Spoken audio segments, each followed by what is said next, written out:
So as it currently stands, the Rockets are one of the worst teams in the NBA. And there are multiple reasons why, we're where we are. Obviously, the main thing being the tank. The Rockets trying to tank for the historical talent that Victor Wembanyama will be. And it's understandable. And the tanking is something that I understand the tool and what tanking, is used for. Where I disagree with what the Rockets have done in the past couple of years is our development.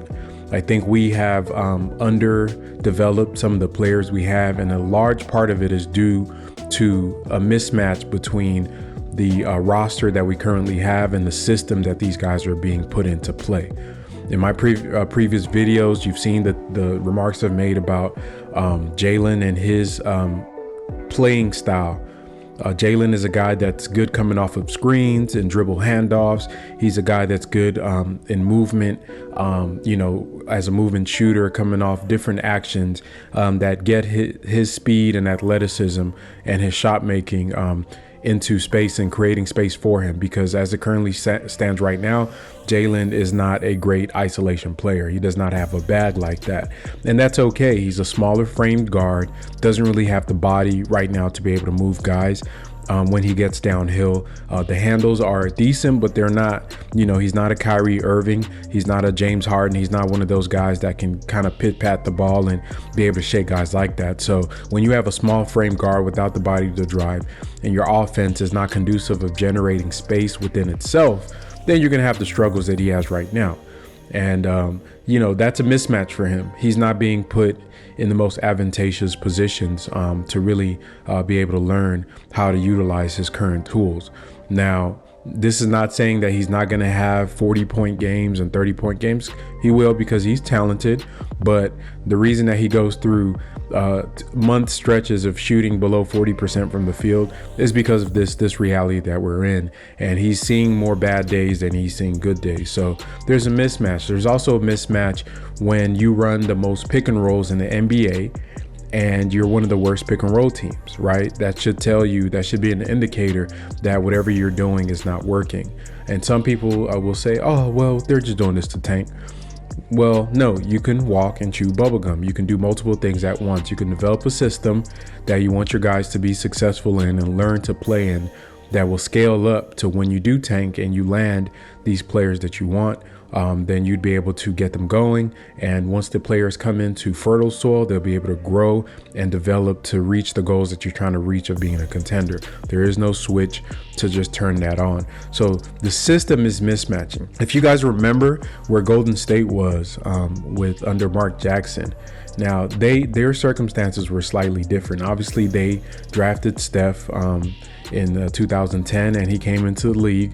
He wasn't the world beater that he became, but he was a decent player.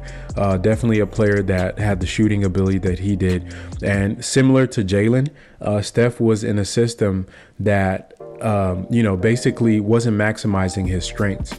The Warriors ran a lot of pick and rolls, and a lot of their plays devolved into isolations under Steph and Monta Ellis in the backcourt, and their defense didn't leave a lot to be desired during those times. So with Mark Jackson, you had these players like Klay being used as a standstill spot-up shooter for the pick and roll action, and just like once again like we do, once those pick and rolls fail, ISO time. And they had talented players and veterans on the team, and they were able to be a scrappy team and were able to win games and progressively improved under Mark Jackson because of the roster construction. And Steph learned, he learned, and he loved Mark Jackson, loved playing for him. But ultimately, that style capped him out on what he could be, because it didn't fit what his strengths were, coming off of screens, using his speed and shooting ability and movement to generate space. And this is similar to where the Rockets are right now. You look at that Golden State roster, they're drafting guys like a Draymond Green. You have a Andrew Bogut on the roster. You have a David Lee on the roster. And these are players that are multifaceted in the talents that they have. Guys that could pass, that could cut, but because of the playing style, they're standing still. Does that sound familiar? Yes, it sounds like the Houston Rockets. You look at our roster with Alperen Sengun. You look at our roster with guys like Tari, Eason, and KJ. And you look at our roster with the Tates of the world. And you're seeing these players and Jabari, and you're seeing these players when the main action is being ran, they just stand still and watch. It is, to me, in my opinion, it is a lazy brand of basketball that isn't conducive to winning, because when you're not moving constantly, the defense can get set and they can help, and it makes the drives, even in the pick and rolls, a lot harder. The best way to allow your players' individual talent to shine is for them to be able to run in a system that occupies the defense the whole 5 out, and not just within just the initial action that's going on. One of the key factors to me making the parallels between the Warriors and the Rockets has to do with Alperen Sengun. It simply comes down to his skill set.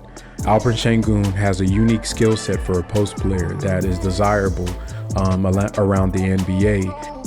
The post play, the post dominance is just extra icing on the cake. But whenever I say run through Sengun, it is never ever to mean that he should get the most shots on the team. In fact, his post play should be possibly a second or third option when it comes to scoring. But the reasoning that we use his post play is to score as a primary option, because you can watch the alignment of our players once he gets in the post. They literally just stand there and watch him. It's the craziest thing I've seen. It's like I said, it's really lazy basketball, and I'm not sure if it has to do with the lack of IQ by the team and the players, and not being able to run more complex actions like some of the triangle principles. When you get a player in the post, running some split action, some split post action, and running actions off of that and reacting to that. Because LP, if you put him in a post up in a triangle system, he would destroy it, right? Because he could see the whole floor. So the things that we're doing where he posts up and guys just stand and watch him, and they might move up a little bit, or they might rotate one zone over, is just lazy. It's lazy, and it lacks imagination. And I think that this is where the limitations of Stephen Silas's offense comes in, and this is where the parallels come in. If you look at the Warriors going with the team that they had in the 2013-2014 season, they had the same players that they did the next year when they won the championship, and the key difference was the system that they ran. Because going from a heavy pick and roll, spread pick and roll isolation team to a team that ran a lot of more movement and motion style offenses, running the triangle sets with the split actions, running motion strong, motion weak, running a lot of 21 action, a lot of just different things that would capitalize on ball movement, and not just stopping at the initial action, but continuously moving, cutting, and if one play breaks down, go into another set.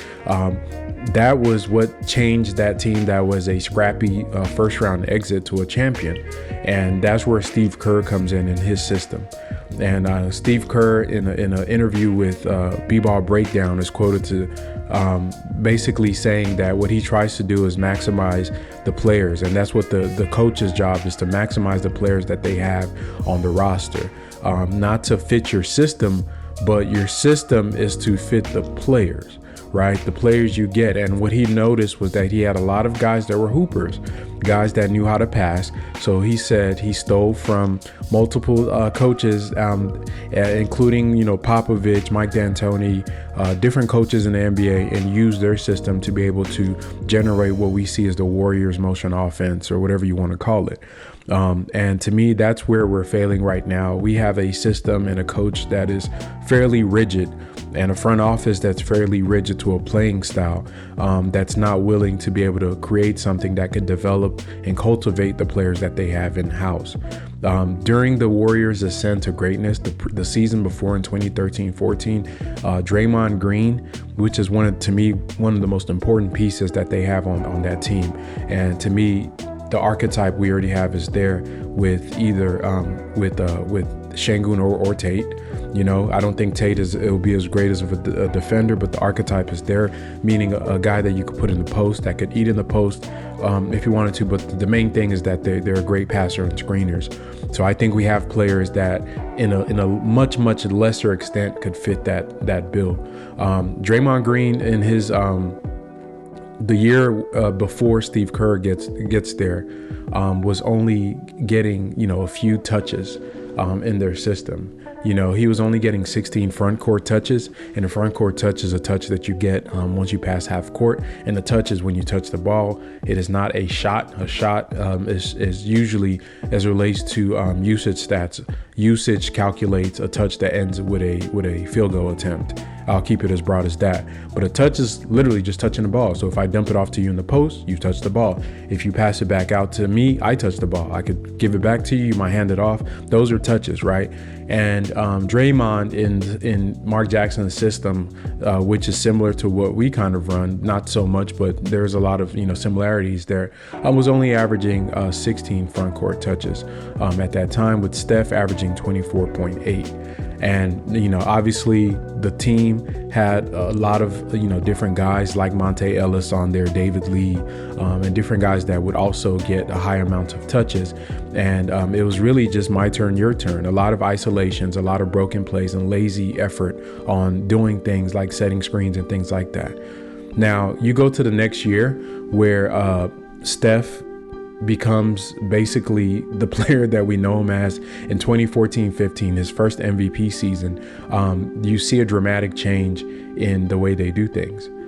You see a dramatic change in that, and you can see that his touches in the front court went from 24.8 to 32.9. So they got Steph more involved. So you're thinking of Jalen in that scenario. And then the post, the player that led their team in touches in the front court that year was Draymond Green. So how do you go from 16 to 35 touches?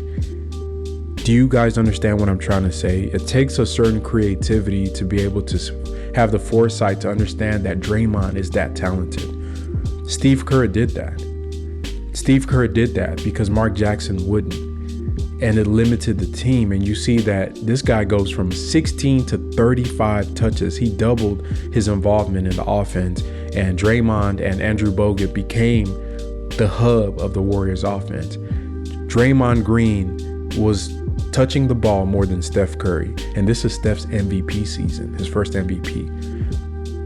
So that's really, I really want to emphasize that you guys have to understand, how crazy that is. Draymond did not take a lot of field goal attempts. He only averaged 11 points, but the impact of having a post player that could be able to run the actions they do. The Warriors run a beautiful brand of basketball. And you're talking about, like I said, one of their most deadly sets is their split actions when they get Draymond in the post. Because the great thing about running some of these triangle concepts and with the split actions and things like that is once those two players, once the entry pass is made into the post, you get the guy in the corner, you get the guy that gave the entry pass. Once that cut happens, you have a lot of just things you could run off of that. I mean, you could have the player that gave the entry pass cut and set a screen. For somebody on the weak side, you could have that player that gives the entry pass set a screen for the player that's in the corner, and then you have imagine that on the person giving the entry pass is Steph and Klay's in the corner, and then they can do a little guard on guard screen while Draymond has the pass in the post, and you can know what kind of chaos that creates for the defense because you got two of the best shooters in the world setting screens for each other, and you have to account for them, and the guy that's in the post is going to be on his own because the help is not going to be there to help as much. Then think about another great thing that the Warriors offense does is it keeps you on your feet on the back end as well. With those triangle concepts and a lot of those motion concepts, the back end is part of the main action. There is no, even though there's technically a weak side, they make the weak side part of the initial action, so your help defenders are tied up. So the variations of plays that they could kill you with is just nuts. I mean, you could have backside screening while the post player is there, you're distracted because Steph Curry is, getting a screen and your guys are trying to trap him. Maybe you put a different player in the post. You could put a Tate in the post and have the entry pass be given by Jalen or Alp, and maybe Jalen's in the corner, and then he runs off that corner and Alp's setting a screen for him, and then you get Jalen giving a dribble handoff into a scrambling defense. And then on the backside, you might have Jabari and KJ working actions to set screens for each other or cutting, because the defense is trying to keep the speed of Jalen and the shooting of Jalen in front of him. And then if they start trapping the ball handler coming off the screens, then you get Alp on a short roll with people on the back end cutting and down screens going on. I mean, it's so much that they could do with the talent on the team that is just crazy that, we're so limited. And I think that, I'm glad that we're starting to get to the point of where we're using Alperen as kind of the player we run our offense through. But even in what we're doing, it's lazy. It's lazy. It's really just a form of ISO. And then if the play breaks down or the defense commits, then he kicks it out to the guy that's standing there open to take a fairly contested jumper. There's only a few players that cut off of him well. It's KJ and Jabari, and Jabari's getting better at it. I love the chemistry they're developing, but KJ is the one that really maximizes, and you could tell he has a high basketball IQ. That's why I think if KJ was able to go to another team, he would be a good player. I think KJ is a good player really anywhere in the league if he goes. So like I said, Steph's MVP season, his first one, him and Draymond both in the front court. He had 35, Steph at 32, and then Steve Kerr took it to another level. Check this out. Draymond Green's front in the next season, after Steph's first MVP season where they won the championship, the next season where they won 72 games, Draymond actually, his touches went up to 44.8. So he was having 9 more touches than Steph Curry, the unanimous MVP. So 2015-16, Steph wins his unanimous MVP year. There's a direct correlation with his scoring, his efficiency, everything with giving Draymond the ball. Draymond had 44 front court touches per game to Steph's 35. That is nuts. That's a 9-point differential, and Steph was averaging 30 points per game that season, and that's that 50-40-90 season he had. That's not a coincidence, man. That's not a coincidence. That's prioritizing the team. The team won 72 games. Yes, they lost to the Cavs and blah, blah, blah. Yes. But they got to the finals. It is not a coincidence. You're maximizing your talents. You're allowing a Klay Thompson to be more than the stand-up guy that he's cutting, using his shooting gravity to cut. Then teams have to be cognizant of how they play, and you can't face guard a guy that's going to back cut you. You're maximizing the non-shooters on your roster, being able to get away with playing Draymond Green and Andrew Bogut, which, everybody says that you can't play a slow-footed big in the playoffs. I mean, the Warriors did. They played Andrew Bogut. He damn near started every game. Now, they didn't play him high minutes, though, and that's always been my case with Sengun. Andrew Bogut started 43 games for them under Mark Jackson, 57 under Steve Kerr, 43 in the year they won 72 games. And he started that with their main starting lineup. He damn near started all their games. So this is their starting center, a guy that could pass out the post, that could do a lot of the things Draymond can, but he wasn't a great defender. But my point is, he got them there. He got them to the finals. And that's really all you want from these guys at the end of the day. That's why it's important to have roster flexibility. That's why it's important to have these things on your team. Not everybody has to be in the games in the finals, but you need a talented group to get you there. And I just feel like they can do all of those things and still reach some of the goals of being bad. Obviously, we can see that the team is not that great. So I don't think if they played a better system and had these guys in position to be successful, it would translate to wins, because they're just young. They're going to make mistakes. Go watch some of those early Warriors teams. They were making a lot of the same kind of careless turnovers and different things that we had. The only thing is that they just had more veterans on there to help them develop. They had more veterans. And I think that's also an area that the Rockets have failed in what they're trying to do in the development side of this rebuild that we're in. So I think going forward, ideally, you know, you get one of these top draft picks. Maybe we get a top 3 pick. You bring them in, regardless of who it is, and maybe I'll do a future video about, you know, how each player would fit on the roster. But going forward, you get one of these guys, you bring them in, and you know, you want to add them to a system that's able to maximize the fact that you've really drafted offensively geared players aside from Jabari. You have mouths to feed and guys that have different types of talents, and the best way to maximize each of their talents is to put them in positions where they're a threat wherever they are on the court. And I think this is why the Rockets would likely need to move on from Stephen Silas and his coaching staff, and I would love them to be able to get a coach off the Warriors staff if possible. I know Kenny Atkinson, you guys, if I haven't said it, that's my, you know, one of my top choices. He's a guy that is obviously he works for the Warriors now. He's worked under Mike D'Antoni. We've seen him with his system. He uses a lot of the kind of the 21 action that MDA made real famous. You can see them run a lot of that in Brooklyn. He uses a lot of the motion, strong offense that you see the Spurs run. You see a lot of you know, some of the stuff that the Warriors do, some of the triangle stuff that they like to run. I want that in Houston because I feel like our players are fit that mold. I feel like we got the guys for that.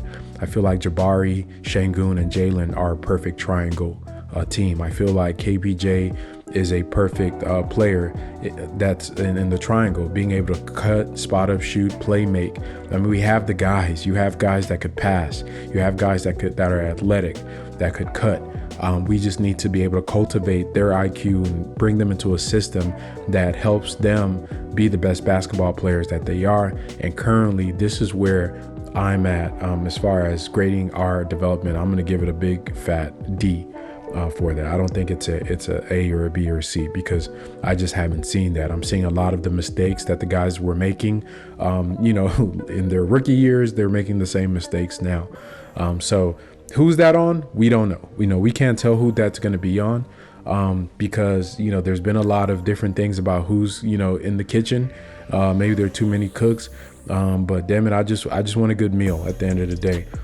So I think once again, the Warriors are a great kind of a template of not turning it on or switch, because they didn't have a switch. The Warriors were trying to win.